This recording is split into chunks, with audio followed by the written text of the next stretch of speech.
hari ini penyidik KPK masih memeriksa sejumlah tempat di Kabupaten Muna. KPK menyebut menyita sejumlah barang bukti dalam penggeledahan. Kasus ini adalah pengembangan dari persidangan mantan Dirjen Bina Keuangan Daerah Kemendagri, Ardian Nurfianto. Ardian sebelumnya divonis 6 tahun penjara karena menerima suap untuk surat pertimbangan peminjaman dana PEN dari pemerintah daerah.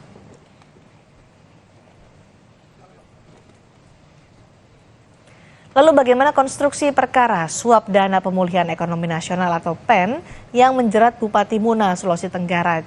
Ada jurnalis Kompas TV, Dian Silitong akan melaporkan langsung dari Gedung KPK, Jakarta Selatan. Dian, dalam perkara ini bagaimana relasi sehingga terjadi dugaan suap antara Bupati Muna dan mantan Dirjen Bina Keuangan Daerah di Kemendagri, Ardian Nurfianto? Ya, sejauh ini kalau dari penjelasan KPK berdasarkan pengumuman nama tersangka baru yang salah satunya adalah kepala daerah yakni Bupati Muna Laude Rusman Emba, ini kalau bisa disimpulkan peran dari Laude Rusman Emba adalah sebagai pemberi suap terhadap mantan Dirjen Bina Keuangan Kemendagri Ardian Nurfianto.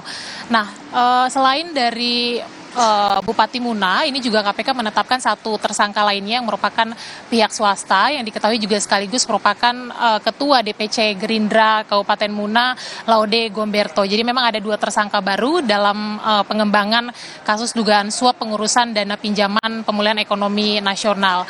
Nah, KPK menetapkan kedua orang tadi sebagai tersangka setelah melakukan penggeledahan di beberapa lokasi di Kabupaten Muna, salah satunya adalah di kantor dinas Pemkab Muna dan juga di rumah pribadi dua tersangka.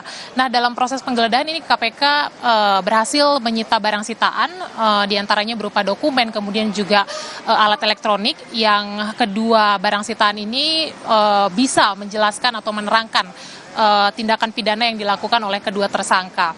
Nah, seperti yang Anda sampaikan tadi, Cindy, bahwa memang kasus ini merupakan pengembangan dari kasus pengurusan dana pinjaman PEN Kabupaten Muna di Kemendagri pada tahun 2021 dan juga 2022.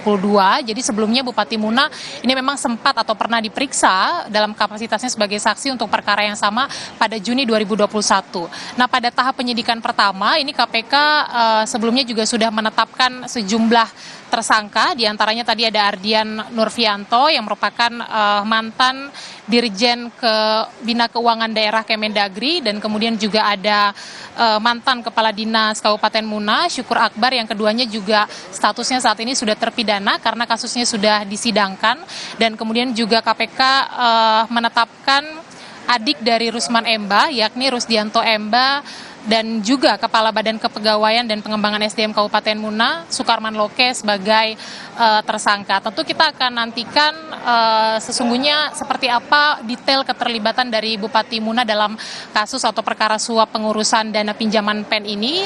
Cindy, kita akan nantikan karena memang sampai dengan hari ini KPK baru hanya menetapkan dua tersangka baru dari hasil proses penggeledahan atau pengumpulan alat bukti. Jadi informasi yang kami terima, kedua tersangka sampai dengan saat ini memang belum diperiksa dalam kapasitasnya sebagai tersangka. Baru sempat diperiksa dalam kapasitasnya sebagai saksi, itu pun dalam tahap penyidikan yang pertama. Jadi kita tunggu nanti bagaimana pengembangan terkait dengan kasus atau perkara ini. Cindy. Dian Silitong melaporkan langsung dari Gedung KPK, Jakarta Selatan.